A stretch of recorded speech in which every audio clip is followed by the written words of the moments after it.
Oke, selamat datang semuanya. Pernah kepikiran nggak sih, apa yang sebenarnya ngatur perasaan dan tindakan kita setiap hari? Jawabannya itu ada di sesuatu yang nggak kelihatan, hormon. Anggap aja ini kayak sistem operasi rahasia di dalam tubuh kita. Nah, hari ini kita bakal bongkar bareng-bareng gimana cara kerjanya. Pernah nggak sih ngerasa kayak tubuh kita tuh punya kemauan sendiri? Contohnya nih, abis makan siang porsi besar, kenapa tiba-tiba ngantuknya luar biasa?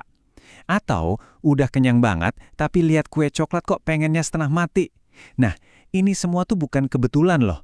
Ini semua soal biokimia. Ada pesan-pesan kimia yang lagi dikirim ke seluruh tubuh kita. Dan kurir yang nganterin pesan-pesan rahasia itu, ya hormon. Coba dibayangin, tubuh kita ini kan kayak hardware komputer, ya kan? Nah, hormon ini softwarenya.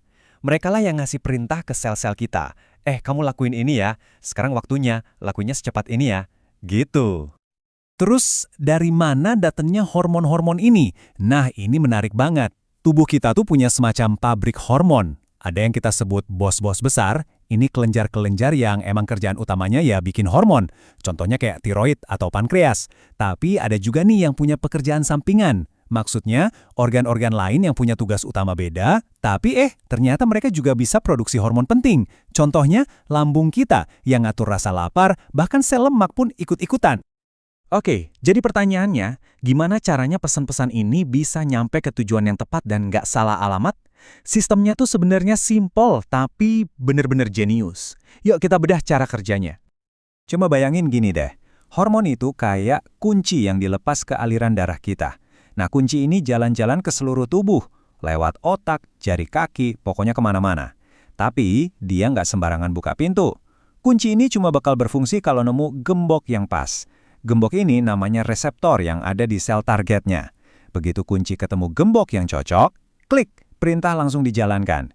Simpel kan? Tapi super efisien dan spesifik banget. Oke, sekarang kita udah punya bekal ilmunya nih. Yuk kita coba pecahin misteri pertama yang paling sering kita alami, koma makanan. Tahu kan, rasa ngantuk yang gak tertahankan abis makan siang? Jadi begini ceritanya, semua dimulai pas kita makan makanan tinggi karbohidrat. Pankreas kita langsung respons dan ngelepasin banjir insulin buat ngurusin gula. Nah, disinilah bagian menariknya.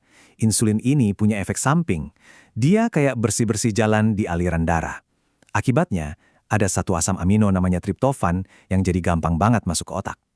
Begitu sampai di otak, triptofan ini diubah jadi serotonin, zat kimia yang bikin rileks, dan kemudian diubah lagi jadi melatonin. Yup, hormon tidur itu sendiri. Hasil akhirnya, ya udah, ngantuk berat deh. Jadi intinya apa? Rasa ngantuk ini tuh bukan karena mitosnya, darah lari semua ke perut buat mencerna. Bukan. Ini benar-benar sebuah drama biokimia yang terjadi di otak kita. Dan pemicunya, ya apa yang barusan kita makan. Oke, misteri pertama terpecahkan. Sekarang kita lanjut ke pertempuran sehari-hari lainnya yang nggak kalah seru. Bedanya lapar beneran sama ngidam. Nah, dalam urusan lapar dan kenyang ini, ada dua jagoan utamanya. Yang pertama namanya grelin. Anggap aja dia ini sinyal go. Asalnya dari lambung dan pesannya jelas, "Weh, tangki kosong nih, cari makan sekarang." Terus lawannya adalah leptin, si sinyal stop. Dia datang dari sel-sel lemak kita dan tugasnya bilang, "Oke, cadangan udah penuh, stop makan." Idealnya mereka berdua ini kerja bareng buat jaga keseimbangan. Tapi, pernah kan ngalamin ini? Perut udah kenyang pol, si leptin udah teriak-teriak stop. Tapi lihat sepotong kue di depan mata kok rasanya pengen banget ya? Nah, ini dia nih pertanyaannya. Logikanya kan harusnya udah berhenti. Ternyata ada kekuatan lain yang ikut campur. Dan kekuatan itu namanya dopamin, si zat kimia keinginan. Dopamin ini nggak peduli perut kita udah penuh atau belum. Dia cuma peduli sama satu hal, kesenangan. Dia bisa ngebajak logika kita, cuek sama sinyal stop dari leptin, dan nyiptain yang namanya lapar palsu. Cuma gara-gara kita ngelihat atau nyium bau makanan enak, otak kita langsung membayangkan nikmatnya. Ini benar-benar pembajakan otak secara biokimia. Oke, sekarang kita masuk ke bagian ngehack tubuh. Kita bakal bahas gimana caranya zat paling populer sedunia, yaitu kafein, bisa main-main sama sistem tubuh kita buat bikin kita melek terus. Sebelum bahas kafein, kita harus kenalan dulu sama yang namanya adenosin. Gampangnya gini, setiap kali otak kita kerja, mikir, belajar, nonton, dia ngehasilin semacam produk sampingan bernama adenosin ini. Nah, seharian kita melek, adenosin ini numpuk terus. Makin banyak tumpukannya, makin besar tekanan buat tidur yang kita rasain. Makin ngantuk gitu. Nah, disinilah keajaiban atau kelicikan kafein. Coba lihat deh. Yang satu ini adenosin, si kunci yang bikin ngantuk. Satunya lagi, kafein. Lihat deh bentuknya, mirip banget kan? Kafein ini peniru yang super jago. Karena bentuknya hampir identik, dia bisa nyerobot dan nempatin gembok rasa lelah di otak kita. Ngambil tempat yang harusnya diisi sama adenosin. Ini penting banget buat dipahamin. Kafein itu nggak ngasih kita energi baru, sama sekali nggak. Dia tuh lebih kayak satpam atau bouncer di pintu klub. Dia ngehalangin si biang ngantuk adenosin buat masuk. Jadi rasa lelahnya tuh masih ada, cuma otaknya aja yang nggak bisa ngerasain untuk sementara waktu. Terus, kapan dong waktu terbaik buat minum kopi? Jawabannya, jangan pas baru banget bangun tidur. Kenapa? Karena di jam-jam itu tubuh kita lagi produksi kopi alaminya sendiri, namanya kortisol. Sayang kan, waktu Mas buat ngopi itu justru antara jam 11:30 sampai 11:30 siang.